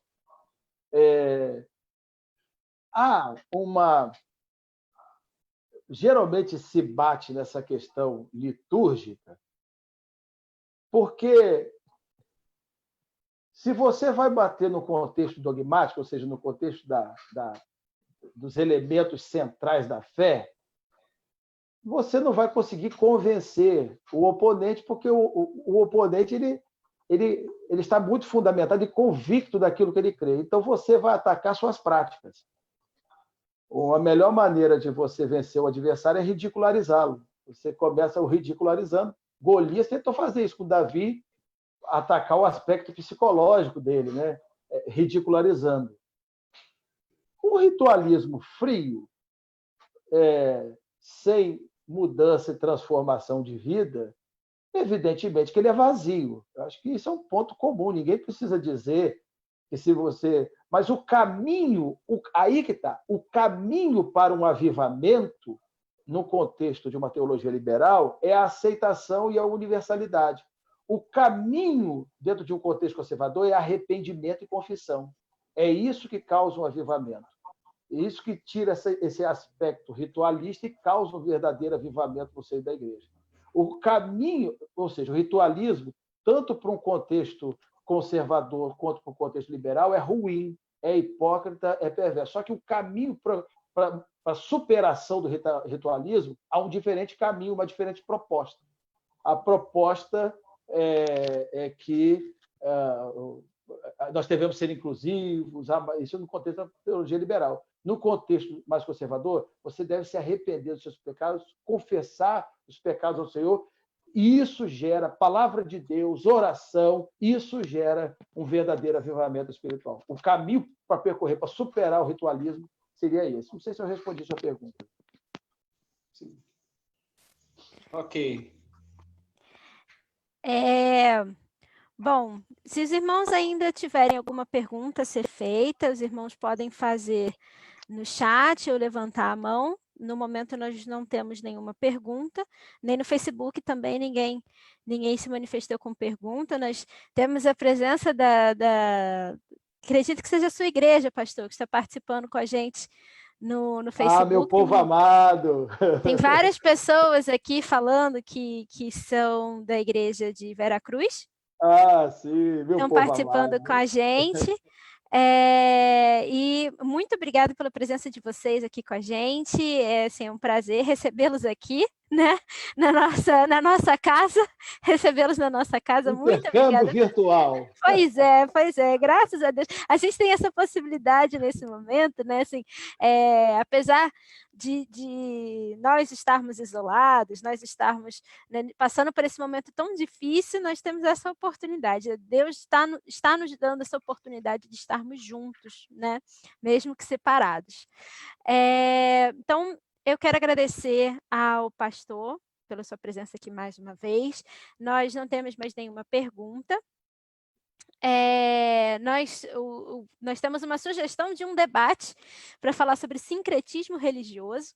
Então, quem sabe aí, e mais para frente, a gente não abra para fazer esse debate também. Nesse momento, eu não sei se o irmão Roberto gostaria de falar. O irmão Roberto é o líder, né, o diretor da nossa Escola Bíblica Dominical. Ele está presente. Eu não sei se ele gostaria de falar neste momento. Eu vou desmutar aqui. Se ele quiser falar, ele vai abrir o microfone para poder falar nesse momento. Mas depois desse debate, né? Dessa palestra, tenho certeza que assim como ficaram muitas coisas claras para mim, acredito que tenha esclarecido também as dúvidas dos nossos irmãos. Eu vou abrir os microfones aqui agora. Permitir que os irmãos abram seus microfones. Então, quem quiser abrir o seu microfone nesse momento para agradecer, fique à vontade também para se confraternizar. O irmão William tinha pedido para eu colocar um hino, né? Agora dá tempo da gente colocar um hino. Já é meio-dia, né? Eu sei que os irmãos ainda vão fazer almoço, ainda tem as coisas para fazer nesse domingo. Então, eu vou pedir para 360 encaminhar o link do hino para a gente ouvir em casa daqui a pouco, enquanto a gente faz comida. Tá bom? Nós agradecemos muito a presença de todos aqui, todos que estão no Zoom com a gente, que estão no Facebook também. Que Deus abençoe muitos irmãos. Irmão Wayne, vamos orar para a gente encerrar? Antes, eu quero agradecer muito ao pastor Alonso, né, porque como é importante, né, a gente ter um esclarecimento assim, para abrir a nossa mente para tantas coisas, né? Agora, no finalzinho, estava pensando quantas coisas ainda a gente pode explorar dentro desse tema, que uma coisa que me incomoda bastante ainda é a questão dos louvores nas igrejas, a maneira como tem sido colocada a parte dos louvores nas igrejas, e com letras e maneiras de apresentar o louvor, de forma que, ao invés de ensinar através da música, a palavra está prejudicando bastante, né? Eu tenho visto algumas coisas que têm assustado, sinceramente, têm assustado. mas nós vamos deixar isso para um outro momento, né? E a gente vai contar com a presença do pastor Alonso mais uma vez, se Deus quiser, ou outras vezes, né? Nós vamos orar, queremos agradecer muito a participação dos irmãos. Tivemos quase 40 telas com várias pessoas juntas na mesma tela. Isso significa quase o dobro da quantidade de pessoas. Queremos agradecer muito, muito mesmo a participação de todos, né? E que todos tenham uma tarde tranquila. E logo mais, às 18 horas, nós teremos o nosso culto com a presença do pastor Dorival Lima. Ele é líder ali, executivo na Grande Curitiba. Ele tem uma grande responsabilidade ali com os batistas em Curitiba. Temos conversado um pouco a respeito, né, das atividades dele ali, e ele vai estar separando esse momento para trazer a palavra para a nossa igreja. Então, vamos valorizar, vamos, né, estar envolvidos, trazer os nossos familiares, nossos amigos. Podem compartilhar o link para que a gente tenha o maior número de pessoas com o nosso Deus juntos, ok? Vamos orar e depois os irmãos podem se cumprimentar. Senhor, nosso Deus, nosso Pai querido, nós somos gratos a Ti por esse momento tão extraordinário que tivemos, Senhor Deus, porque quanta coisa importante que nós precisávamos, Senhor Deus, aprender e entender. Muito obrigada, Senhor Deus, porque tudo foi preparado de uma maneira tão caprichosa pela parte do pastor Alonso. Obrigada, Senhor Deus, pela disposição do Teu servo, que separou esse tempo para nos falar, Senhor Deus, de um tema tão pertinente, ó Pai. Que nossos corações, a nossa mente, guarde essa mensagem, esse ensino, Senhor Deus, que possamos valorizar e que possamos, Senhor Deus, sempre procurar fazer aquilo que é correto na Tua casa e na Tua obra, Senhor. Muito obrigada, Senhor Deus, pela vida do pastor Alonso, sua atividade, Senhor Deus, na convenção, naquela faculdade, Senhor Deus, que tem formado tantas pessoas para estar trabalhando no Teu reino. Pai querido, nós te pedimos que o Senhor nos guarde ainda neste dia, essa tarde, que seja uma tarde alegre, feliz na vida de todos os Teus filhos. E também te pedimos o socorro para aqueles que estão passando por dificuldades neste dia, nesta hora, Senhor. Tome a vida de cada um, Senhor Deus, nas Tuas mãos. E prepara, Senhor Deus, os nossos corações para que possamos receber a Tua palavra daqui a poucas horas, Senhor, no culto, logo mais. Fica conosco, Pai, porque nós necessitamos do Senhor, somos totalmente dependentes de Ti. Oração que te fazemos em nome de Jesus. Amém, Senhor. Amém. Nesse momento, os irmãos têm a oportunidade de abrirem seus microfones e vamos nos despedir nessa manhã para voltarmos daqui a pouco. Tchau, gente. Obrigada, pastor Alonso. Obrigada. Boa tarde para todos. Bom domingo, irmãos. Pastor Alonso, obrigado. Abençoe. Obrigado, pastor. Deus abençoe vocês. Amém. Muito obrigado. Deus os abençoe. Amém. Lembrando que a gente recomeça uma série de lições, né? Ai, que bom, né? Sim. Que bom. Esperança em tempo de quarentena, hein? Muito bom, muito bom. Que legal. Que bom. Valeu, Pessoal, Tchau, irmãos. Um abraço a todos. Vânia. Pastora Mil, eu fiz o telefone